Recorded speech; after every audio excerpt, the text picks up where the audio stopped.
Now you're 19, yeah? You're 90 years old. How does it feel to be 19? This is Peter Ellinger. He was born in Vienna in 1933, raised in Israel and moved to Singapore in 1961. He is a retired professor of law from the National University of Singapore. During our meaningful conversation, Peter shared his memories of Singapore in the 60s, the misconceptions people have about the country, and his main regrets in life. He recently published his memoirs called Down Memory Lane about his eventful life, most of which passed in Singapore. I'm Chernov, let's go. I always felt at home in Singapore. Perhaps the only place in which I felt really at home. I mix mainly with Asians. I suspect I'll become an Asian. There are people who come here as expatriates, feel superior to the locals, and think very highly of themselves. You think so? Of course there are, and I think they're stupid. I taught in New Zealand, in Australia, and in Singapore. In all three countries, you find students who are idiots, you find students who are good, and you find students who are brilliant. There's no difference. I would say the top students I've met, I think at least, there are about 5 or 6, at least 2 of them are from Singapore. And I think the best legal mind I've met is a certain Singaporean judge. He doesn't make much noise of himself, but he's brilliant. When I arrived in Singapore in 1961, Singapore was actually a port town. The center of trade and everything depended very much on the port. The dean of the law school came to meet me in the airport and drove me to the place where I was going to stay. I remember the lovely smell of the hawker's food on the way, but he drove me directly to the mess. What's your favorite local food, by the way? Chicken rice. I used to take curry puff, but today it's forbidden. I'm not allowed. Chicken rice is all right. Laksa? No? Laksa I don't like. There was a very fine food court in Cook Lane, which is now under the, I think it's Center Point, which is now over it. That was a place where all of us used to go and eat. Local food was very, very good and very cheap. Singapore was much more comfortable, even in those days, than London, which was huge. You could easily get lost in London. London was interesting, but not comfortable. My impression of Singapore was it was a very, very advanced and comfortable city to live in. Where you stayed? Oh, I always stayed near the campus of the university. I should have bought a property at that time. I didn't. Yeah? You should have? I should have, yeah. Would have been a very wealthy man if I had. I didn't. It was so cheap. I mean, a good friend of mine bought a house in Chancery Lane for $80,000. The same house would be worth today $8 million. So obviously his family is very well off. And at that time foreigners could buy, no problem. No tax for foreigners if they buy a property? Same as locals. It was nothing like today. You have got to bear something in mind. The value of money has changed enormously between 1962 and now. Just to give you an example, I was an assistant lecturer at that time.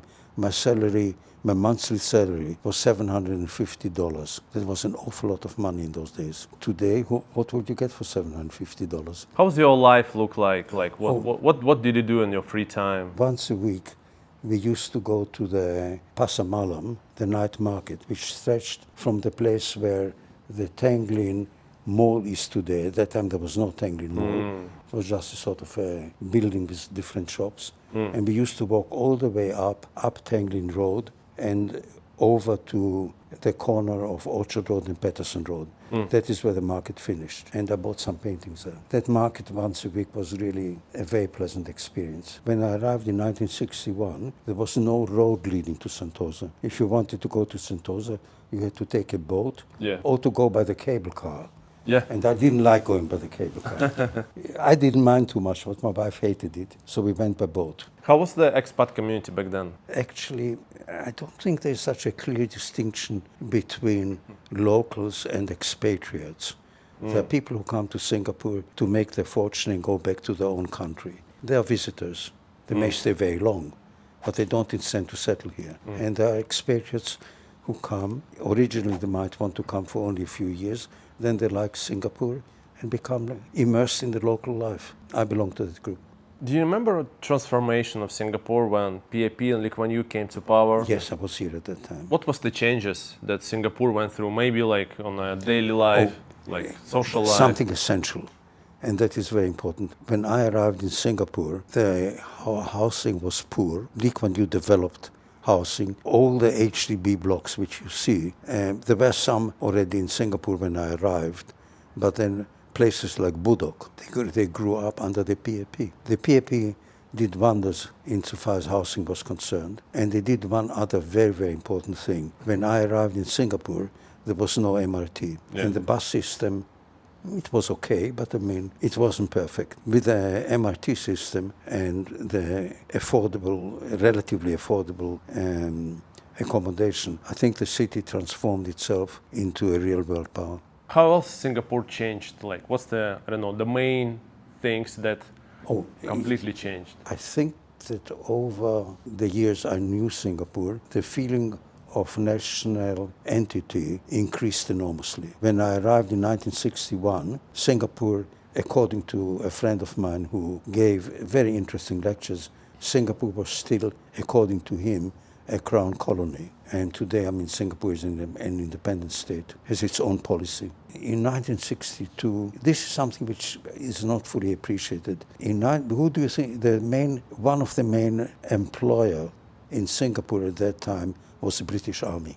Right, yeah. British Army left in 1964, and I think this was one of the really great achievements of the PAP to get over that loss. I mean, the main employer disappeared from the island. Yeah. He wasn't there any longer. They managed to brave the storm, and they did very, very well. You lived in so many different countries and different cultures. What do you think people from abroad don't understand about Singapore? What's the misconception about Singapore? People say that Singapore is very expensive. I don't agree with that. If you eat in a hawker center and go by local bus and local transport, which I can't do any longer, but as long as I could, I did it, you're perfectly right. Yeah. I don't think Singapore is very expensive. It is expensive for the tourists. You can get perfectly good Western food in Parkway Parade. There's Jack's Steakhouse there. The prices are just marginally higher than the food court. And you can get a very good steak with everything you want for around $25 to $30 maximum. There is a concept that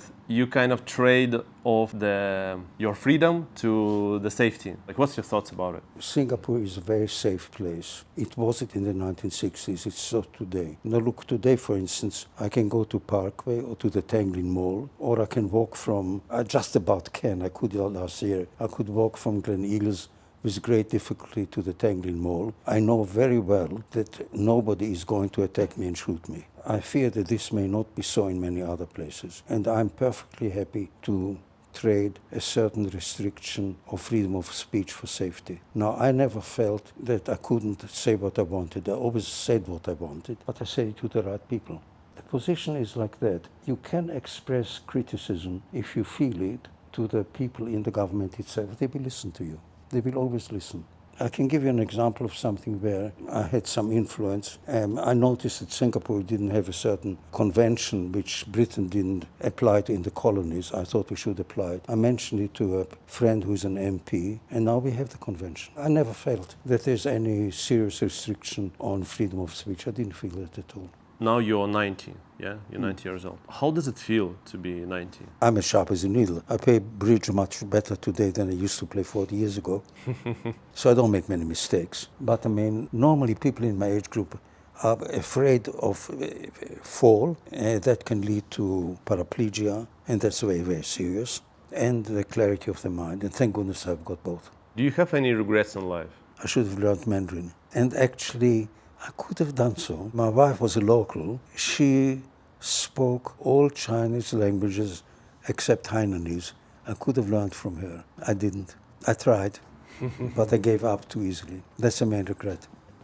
If you like this video, don't forget to subscribe to my channel. Consider buying Peter's book. It was just published. Link in description below. And I see you in the next video. Bye. Ciao. До свидания.